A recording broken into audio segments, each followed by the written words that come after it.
Okay, this will be the hub for our little adventure. This is where all the characters we rescue come to rest and whatnot. Oswald! Hey, Mickey! Who is that? I know that voice. It'll come to me. Oswald never had a voice originally, and I've heard the fact that they gave him a voice has pissed a few people off. It's an okay voice, I guess. It matches the character model. No, it's not Jim Cummings. It's someone similar. Someone who does like an equal amount of Disney voice work. Oh, it's on the tip of my tongue. Frank Welker, that's the one. I'm pretty sure it's Frank Welker who voices Oswald the Lucky Rabbit. Good going, Mickey!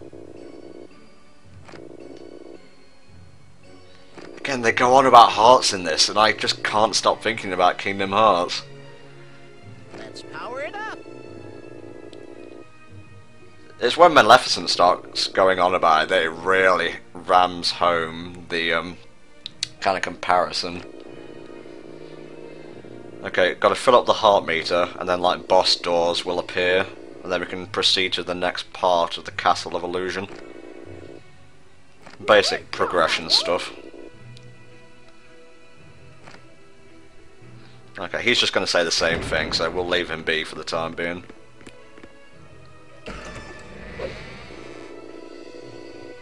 I'm not going to do every single side quest. Like, I'll talk to these initial characters, I'll show off a few of the side quests, but after that, yeah, I just kind of want to speed things up a little bit, because you're honestly not missing much. Okay, let's upgrade the room with this star.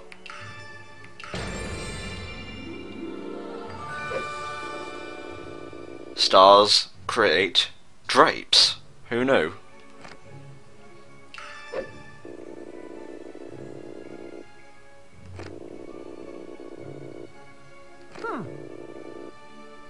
Yep, Frank Welker is also the voice of Freddy from Scooby-Doo. Okay, let's create a rose. Honestly, you could have probably just like gone outside and bought one for like $1, but whatever. I don't suppose they sell enchanted roses. At least not for $1.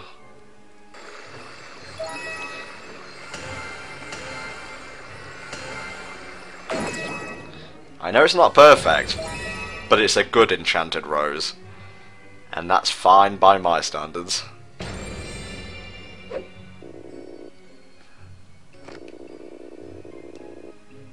Gosh!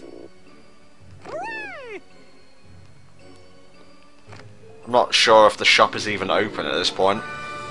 You can probably guess which character runs it, but he needs a certain object before he's willing to open up the shop.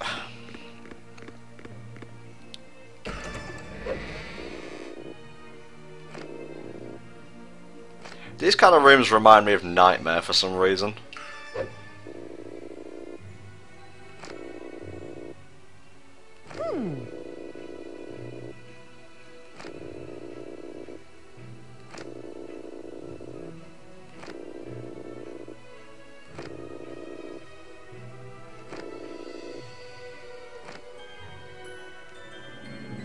Lots of quests in this game.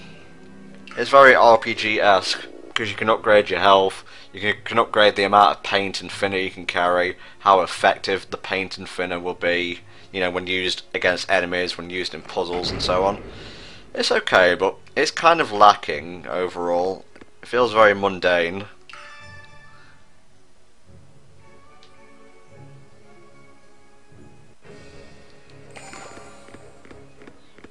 Okay, now this little green question mark thing here indicates that a quest object or person can be found within it, so let's check it out. We've only got one sketch, so we may as well leave that equipped. I'm not going to use it, because, you know, why waste time when you can just jump on an enemy, but whatever. What is this place? Works well for long range stuff. You know, when enemies are like chucking projectiles at you and you can't reach them. As a matter of fact, that might come in handy later in the game. Yeah.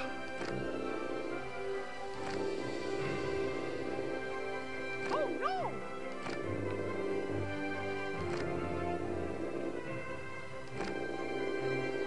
Here we go. He's just basically saying the higher your paint grade, the more effective an object will be. It doesn't seem to affect stuff like platforms and cannons, so what's the point? Here we go.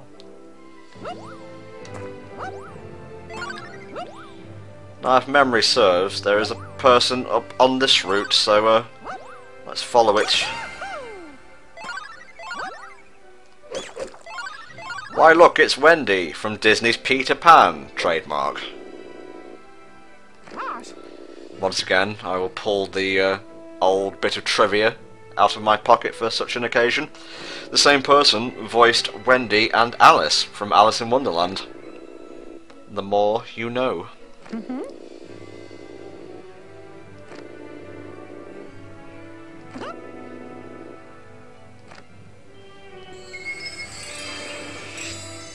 No, Wendy just became a Heartless.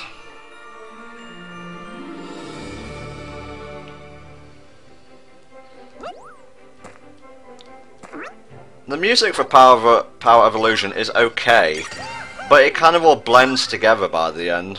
I'd be hard pressed to say, you know, which track goes to which level.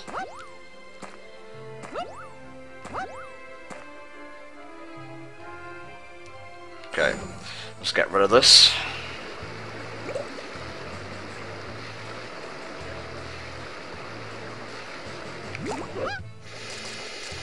I don't have a Keyblade. Would be nice if I did, though. I believe Uncle Scrooge's lucky dime is around here somewhere.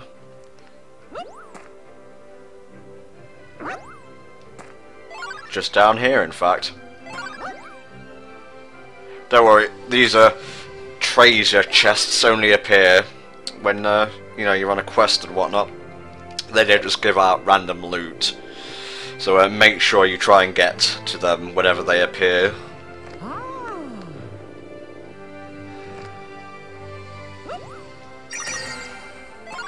Huh. You would have thought I'd have taken damage from the things above, but oh well.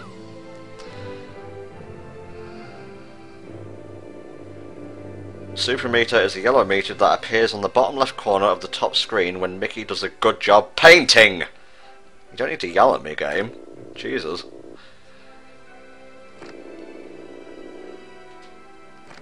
That's the problem with text-based dialogue. You have to either put it in like a different colour, like red, see the Legend of Zelda series, or capitalise that shit so people pay attention.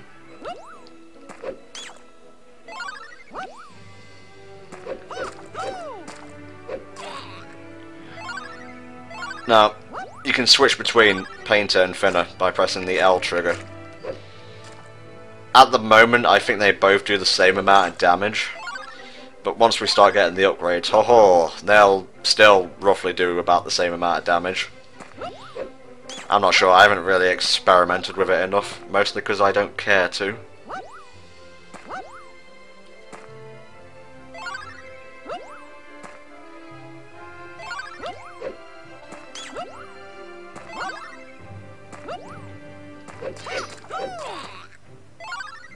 Okay, I tell a lie, Finland was a bit more damage, which makes sense.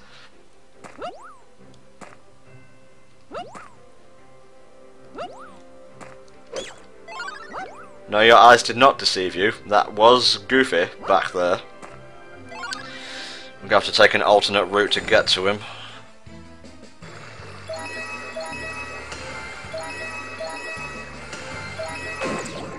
Good enough.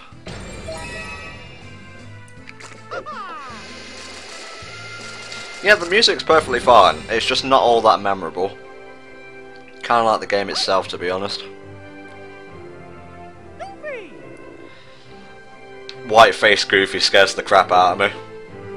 Which is weird, because when you see Donald, it's his modern incarnation. Consistency much, game? I'm probably going to record, like, maybe a world at a time. You know, a wing of the castle at a time. Maybe put up a part every other day or so, just space it out, because I've got a lot of stuff planned for December. And it's going to be like clumped together, so I have to make the most of my time, to be honest.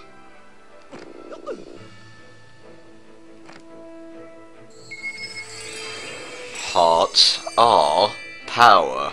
Yuck.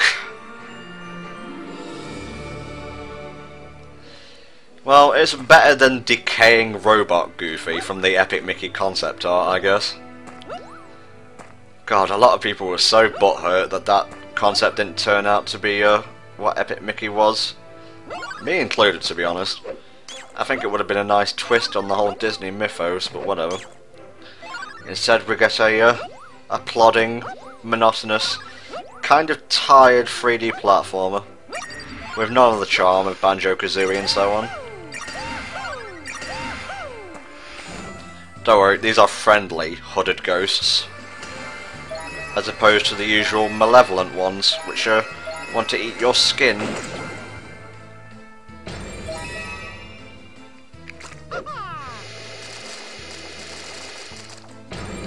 Hey look, from A to B. Huh, it's almost like they intended that.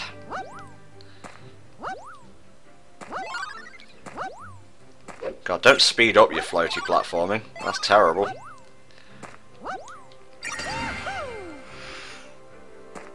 I'm sure there's meant to be other ghosts over there.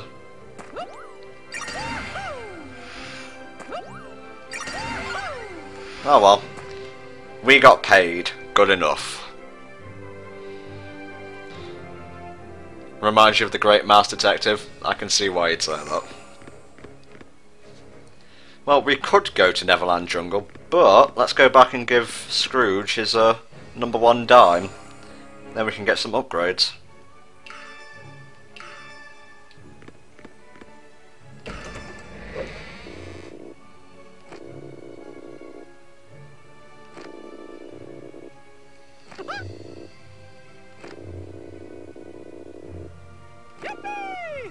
Nice, nice. And I think we can buy another health extension in just a second.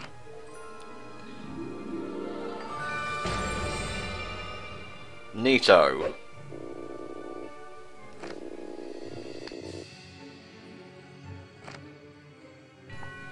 Let's upgrade it again. And the money bin returns to reality.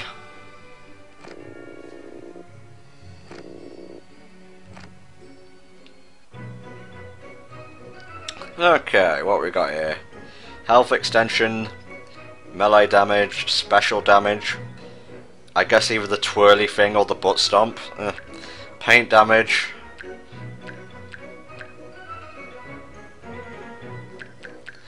For the time being, I'm just going to go with the health extension. Comes in handy in the long run. And that's a massive jump in price, from like 180 to 1500. It's going to be a while before we can afford that. Certainly by the time I was finished with the game, I hadn't bought all the upgrades. They require like an insane amount of stuff. And by stuff I mean money.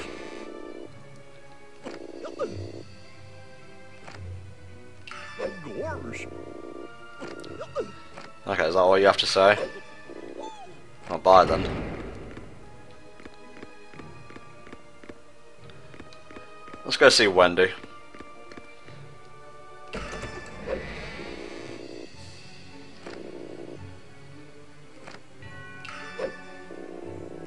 Again, is that all you have to say? Don't put up an exclamation mark then, it makes you think you got something important to tell me.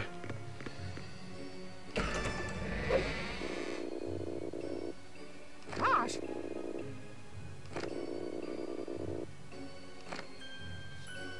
If I recall correctly, you find Lumiere in the second wing of the castle. Don't quote me on that though. What have you got to say, Scrooge? Gosh.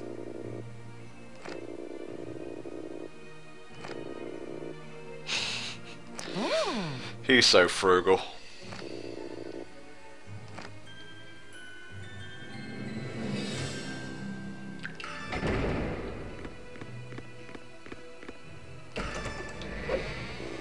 The beast has lumber aplenty to share. Yeah, but no one cares about the beast's human form, let's be honest here. Kind of boring as a human.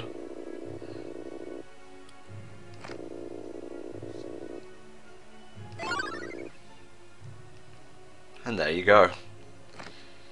Now, if he was smart, he should have, like, held that over my head until I got Lumiere. But whatever, the beast is, like, chivalrous and charming, I guess. Apart from, you know, the moments where he's locking up defenseless young women and forcing them to love him, but I digress.